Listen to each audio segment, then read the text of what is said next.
ER doctor is facing charges tonight, accused of selling drugs to an undercover officer. And when police searched her home, they found a shocking amount of cocaine, ecstasy, and more. At a secret island erased from maps off the coast of Georgia, a horrifying truth has just been exposed, sending shockwaves across the entire United States. At 4:47 in the morning, federal special forces opened fire simultaneously, rescuing 68 hostages from a brutal criminal empire that had hidden in plain sight for 4 years. But the real shock was not the tons of drugs seized, it was the identity of the mastermind, a renowned hospital director from Washington, D.C. How could a perfect medical facade conceal a continent-spanning human hunting and money laundering system worth nearly $1 billion? Join us as we peel back every layer of this dark masquerade right now. To all organized criminal networks attempting to smuggle deadly substances into the United States, consider this the sternest warning that we will completely dismantle your existence. That is exactly what we are doing right now.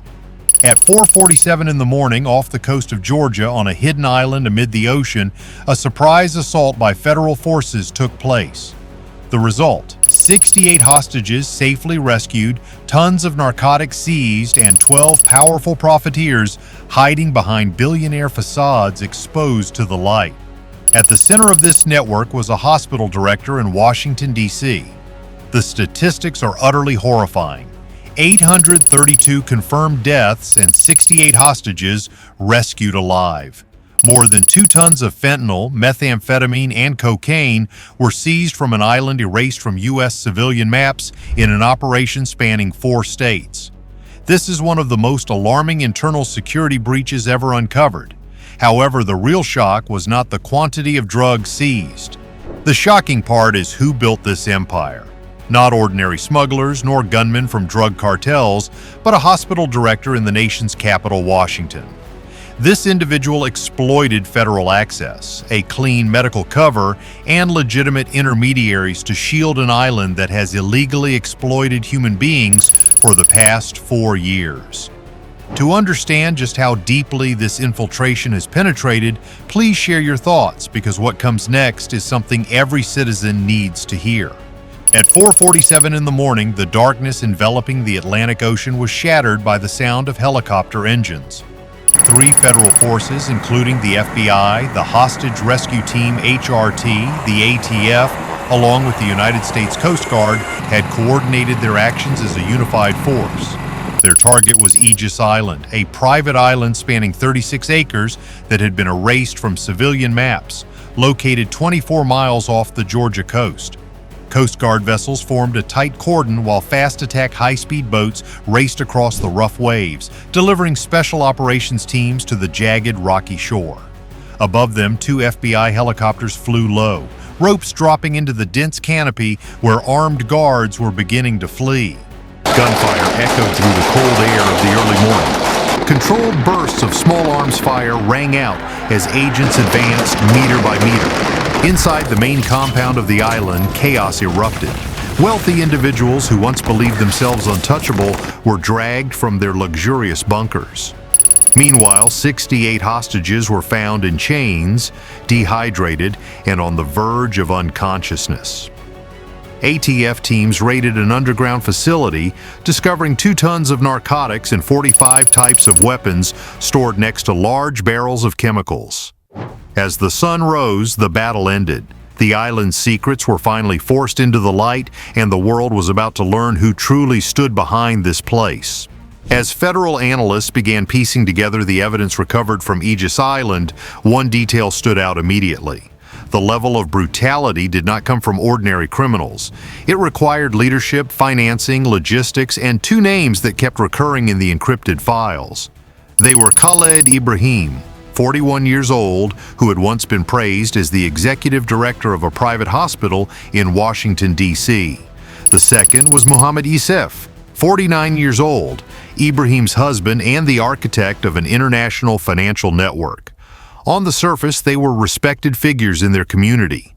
But in reality, investigators say they had built one of the most sophisticated criminal infrastructures uncovered on American soil in decades. Digital forensics revealed 12 shell companies established within 4 years that facilitated money movements across 3 continents.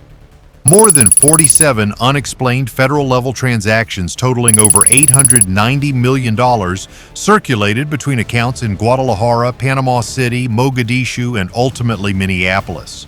These transactions were consistently disguised as medical development grants or humanitarian aid. Inside the servers seized on the island, analysts uncovered even darker findings. Those were detailed schedules of illegal activities, monthly quota lists ranging from 16 to 20 victims, orders for surveillance drones, and payments to armed contractors. The records showed that 56 operations had been carried out over 48 months, resulting in 832 confirmed deaths, with no survivors until one name emerged and broke the pattern. Marcus Webb, a former United States Marine Corps veteran suffering from post-traumatic stress disorder, had been abducted in October 2024. His testimony, along with the drone footage he stole, exposed the true purpose of the island, a brutal site disguised as a luxurious sanctuary. Further investigations revealed that Ibrahim and Ysef also controlled a forced labor ring targeting vulnerable migrants, coercing them into producing or transporting narcotics under threats of violence. Many victims were linked to missing persons reports spanning 5 states. The island was only the tip of the iceberg. The empire beneath it was far larger, wealthier, and more organized than anyone could have imagined. The raid on Aegis Island was only the opening salvo. Once agents grasped the scale of the network that Ibrahim and Ysef had built, federal leadership realized a harsh truth. If they did not act swiftly, the entire operation would scatter across the country. Within 48 hours, a multi-state assault was launched. This was one of the largest coordinated operations conducted since the early 2000s. The target spanned Minnesota, Ohio, Washington, and Maine. Each site was linked to a different layer of the criminal empire run by the couple. In Minnesota, the first strikes occurred before dawn. Special operations teams, supported by FBI field units, converged on a cluster of suburban homes that served as the financial operations hub. Agents raided the houses simultaneously, with the blinding light from stun grenades illuminating the quiet neighborhoods. Some suspects attempted to flee through the back alleys, but were intercepted in real time by drone teams tracking heat signatures. Inside the houses, agents discovered servers containing transaction routes, drug ledgers, and communication records linking local cells to Ysef's encrypted network. Meanwhile, in Ohio, the operation took a far more dangerous turn. Intelligence had flagged one of the medical facilities tied to Ibrahim as a front for laundering illicit funds. As agents entered the building, they encountered armed resistance. Gunfire echoed through the sterile hallways as ATF teams advanced toward a fortified basement. What they found below was horrifying. Industrial mixers, barrels of chemicals, and packaging equipment for synthetic narcotics, essentially a smaller mobile version of the drug production facility on the island. 2 armed guards had attempted to activate incendiary devices but were neutralized before they could trigger a chain reaction. Farther west in Washington state, DEA assault teams raided a warehouse near the port of Tacoma. The structure appeared abandoned on the outside, but thermal scanners had revealed movement within. The raid resulted in a brief but tense firefight. A group of criminals hiding behind steel shipping containers attempted to hold their position. As they deployed smoke grenades, the special operations team switched to thermal optics and advanced through the blinding smoke with pinpoint accuracy. The warehouse contained a complete fentanyl lab, ventilation equipment, pill presses, and enough precursor chemicals to produce thousands of potentially lethal doses every hour. The final strike occurred in Maine, where Coast Guard units intercepted the maritime shipments linked to the organization. Secret compartments within the shipping containers held stacks of cash, forged documents, and routing instructions for overseas money laundering. By the end of the 72-hour sweep, hundreds of individuals had been taken into custody. Dozens of safe houses were seized, and every trail led to one inescapable conclusion. Ibrahim and Ysef had constructed a shadow empire spanning 4 states. Each component was designed to function independently, even if others fell. But now that was over. For the first time, the entire apparatus was collapsing. city by city, port by port, mile by mile. Before Aegis Island became a symbol of brutality, investigators believe the plan had already taken shape in the minds of Khalid Ibrahim and Mohammed Ysef. What made their empire particularly dangerous was not only its violence, but its ability to conceal that violence behind seemingly trustworthy organizations. At 41 years old, Khalid Ibrahim had crafted the image of a successful immigrant, hospital director, medical philanthropist, and speaker on community health, granting him access to policymakers, nonprofit organizations, and international partners. Yet he was the architect of the criminal machinery, exploiting vulnerabilities in the healthcare system to transport precursor chemicals through clinical supply chains in the Pacific Northwest. Mohammed Ysef, 49 years old, complemented this by creating a financial facade through a network of consulting firms, development groups, and international aid organizations. The 12 shell companies were interconnected through meticulously timed transactions, ensuring that no single bank could trace the origin of the money flows without triggering international audits. Investigators identified 12 shell companies, but analysts believe the actual number is far higher, concealed behind intermediaries and offshore accounts. Together, they engineered a system that resembled not criminal enterprise, but rather global charity, development, and cross-border healthcare initiatives. In your opinion, what is more terrifying? 2 tons of highly lethal narcotics, or the fact that a hospital director was running a human hunting island? That illusion had given them the space to grow slowly, silently, and unchallenged. Their recruitment pipeline was riddled with deception. They targeted vulnerable migrants, those often undocumented, isolated, or facing economic hardship. Many believed they were being offered legitimate jobs. Instead, they were coerced into roles as couriers, handlers, or guards within the drug network. Those who resisted faced threats of deportation, retaliation against family members abroad, or physical violence. Some simply disappeared. The communications from the raids revealed a corporate-like internal structure with supervisors, logistics teams, crisis managers, and silence enforcers. The influence of Ibrahim and Ysef spread across Minnesota, where local community members unwittingly served as intermediaries, Ohio, where healthcare facilities concealed money flows, Washington, where chemicals were imported under the guise of lab materials, and Maine, where maritime routes handled illicit exports and imports. Their patience stood out. Over nearly a decade, they seamlessly integrated criminal operations into legitimate activities until the two became indistinguishable. When federal authorities mapped the system, they realized it was not a gang but a self-sustaining shadow government. The collapse of Aegis Island shattered the illusion of their invulnerability. When the federal sweep concluded, agents turned to the heavier task, comprehending the full scale of human loss. For 4 years, Aegis Island operated in absolute silence, yet its shadow had spread across the United States. Investigators uncovered not merely a criminal enterprise, but a ledger of lives erased without trace. Forensic teams identified 832 victims across 56 operations. Most had no families searching for them. Many had been reported missing, but vanished into an overwhelmed system incapable of connecting data. They were homeless veterans, undocumented laborers, runaways, or individuals in crisis. People living on society's margins, easy to hunt and easy to forget. Their dossiers, compiled from multiple states, formed a pattern so brutal that even seasoned agents described it as a silent mass casualty event. The 68 survivors recovered from the island were in extremely fragile condition, dehydrated, malnourished, and suffering from severe psychological trauma. Some had been forced to work in the narcotics production facility, mixing barrels of chemicals for hours under armed supervision. Others had been held captive for many months. Medical evaluations revealed fractures that had never healed properly, chemical burns from exposure to hazardous substances, and clear signs of prolonged confinement. Their testimonies painted a picture of brutality so extreme that federal psychologists warned investigators to mentally prepare themselves for what they were about to hear. Beyond the human suffering, another cost had come to light. It was the strain placed on the United States systems originally designed to protect the vulnerable.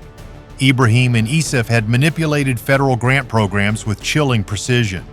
Through identity theft, fraudulent applications, and corrupt intermediaries, they had siphoned off tens of millions of dollars from public housing assistance, healthcare subsidies, and emergency relief funds. That money, originally intended for low-income families, the elderly, and children, was funneled into shell companies and ultimately poured into the infrastructure sustaining Aegis Island. Communities across Minnesota, Ohio, Washington, and Maine all felt the ripple effects of this exploitation. Social workers in Minneapolis discovered that several clients who had suddenly vanished were now believed to be among the victims. Hospitals in Ohio were forced to audit patient files, realizing that medical records had been used as financial instruments. In Washington, port officials found that they had unwittingly cleared shipments related to the island's narcotics production. Even within the hardworking, law-abiding Somali American community, which was deeply committed to rebuilding lives, there was a profound sense of betrayal. Community leaders spoke out publicly about the damage inflicted by a criminal group that had exploited cultural connections for personal gain. They condemned the network not only for its violence, but also for the stain it left on a community that had already struggled against prejudice and adversity. As each layer of the investigation unfolded, a painful truth became clear. The victims were not just those who had died or been forced into labor. The country itself had been wounded. The financial burden weighed heavily on taxpayers. The emotional pain weighed heavily on families who would never find closure. And the moral cost, the realization that such horrors had occurred undetected, left a scar that would not easily fade. Yet even with this understanding, investigators knew that the story was far from over. The collapse of the network was still unfolding, and the punishment for Ibrahim and Ysef had only just begun. The collapse of Ibrahim and Ysef did not come with blaring police sirens or fierce shootouts. It arrived with a heavy silence that left even veteran agents uneasy. After years of operating unchecked, their empire, spanning 4 states and 3 continents, was now crumbling piece by piece under the weight of its own deception. Federal teams moved swiftly to isolate the couple from any possible communication. The arrest unfolded quietly in a rented house in the suburbs of Columbus, far removed from the luxury they once flaunted. There was no attempt to flee, no final confrontation.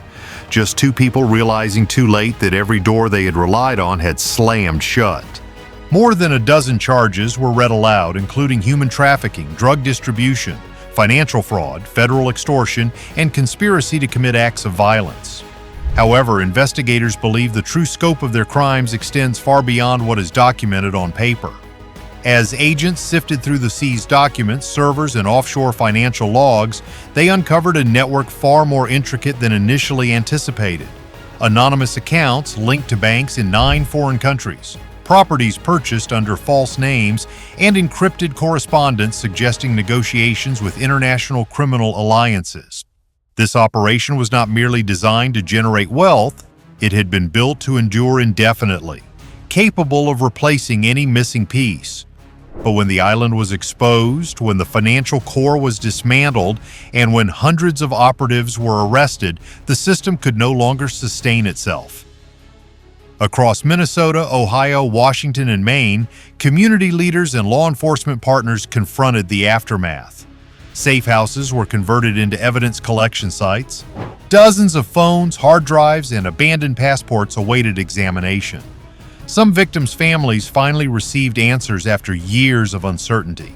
Others had to face the truth they feared most. A national database was created to cross-reference missing persons records with what was recovered from the island and the warehouses. For the first time, a path toward closure, however painful, began to take shape. Federal prosecutors assembled what they called one of the most comprehensive criminal cases in modern history. The trials will be lengthy, complex, and closely watched, not only because of the brutality involved, but also because of the system that allowed it to flourish. Congressional committees have quietly begun reviewing oversight failures at seaports, health regulations, and financial reporting requirements. The question now is no longer how Ibrahim and Ysef built their empire, but how they were able to do so without anyone noticing. Within the Somali American community, this reckoning feels deeply personal. Clerics, elders, and local advocates have spoken publicly about the need to protect youth from exploitation, to rebuild trust, and to affirm that the crimes of a few will not define the entire community. The warning came because it had existed for far too long, hiding behind respectability, compassion, and political access.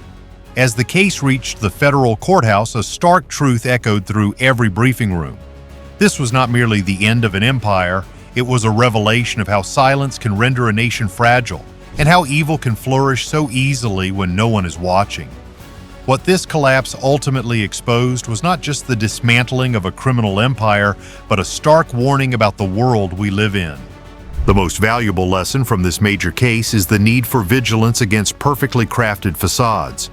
We often tend to place absolute trust in individuals with high status, advanced education, or organizations branded as charitable. However, the events on Aegis Island demonstrate that the most sophisticated evil always knows how to conceal itself behind kindness and compassion. Never ignore signs of irregularity just because the other party has an impeccable background. Community oversight and a strong sense of accountability serve as the essential barriers that prevent shadow governments from taking root within the heart of society. The collapse of Aegis Island is not just a victory for justice, but a stark warning about the shadows of crime that hide behind the guise of charity and knowledge. When individuals like Ibrahim and Ysef can manipulate entire healthcare and financial systems to profit from human lives, our collective vigilance becomes the final shield. In your opinion, what vulnerability allowed this empire to thrive in the dark for so long? Please leave your comment below with the keyword responsibility and share your thoughts so we can spread the truth together. Don't forget to subscribe so you don't miss the next shocking investigative files.